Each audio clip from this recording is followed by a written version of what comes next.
বাংলাদেশ সীমান্তে নিরাপত্তা আরও জোরদার করতে অপস অ্যালার্ট জারি করেছে ভারতীয় সীমান্তরক্ষী বাহিনী। এমনকি এ বিষয়ে একটি নির্দেশনা প্রকাশ করা হয়েছে বিএসএফ এর পক্ষ থেকে, যার মাধ্যমে ভারতের উত্তর পূর্ব ও পশ্চিমবঙ্গ অঞ্চলে অবস্থিত বাংলাদেশ ভারত সীমান্তে বিশেষ মহড়ার আয়োজনের নির্দেশ দেওয়া হয়েছে।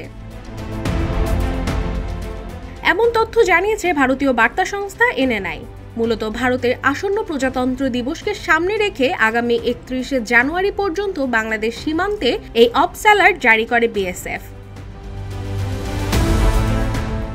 বার্তা সংস্থা আরও জানিয়েছে, ভারতে প্রজাতন্ত্র দিবস উদযাপনের আগে উচ্চতর নিরাপত্তা নিশ্চিত করতে ভারত বাংলাদেশ সীমান্তে 10 দিনের অপস অ্যালার্ট মহড়া শুরু করেছে ভারতীয় সীমান্তরক্ষী বাহিনী।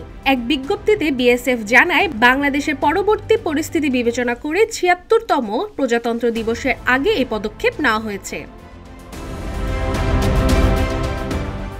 ভারতীয় সংবাদ মাধ্যম বলেছে, ভারতের উত্তর পূর্বাঞ্চলীয় কয়েকটি রাজ্য এবং পশ্চিমবঙ্গ মিলিয়ে ভারতের সঙ্গে বাংলাদেশের মোট 4096 কিলোমিটার সীমান্ত রয়েছে।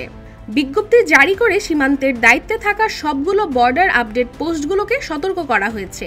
জারি করা ওই নির্দেশনায় আরও বলা হয়, 23 জানুয়ারি থেকে আগামী 31 জানুয়ারি পর্যন্ত বিএসএফকে অত্যন্ত সতর্ক থাকতে হবে।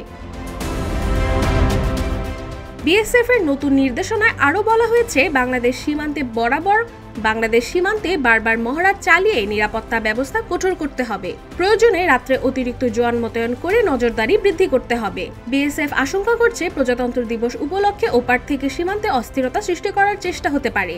এজন্য গ্রামবাসীদের সতর্ক করতে এই নির্দেশনা দিয়েছে বিএসএফ এর শীর্ষ কর্মকর্তারা।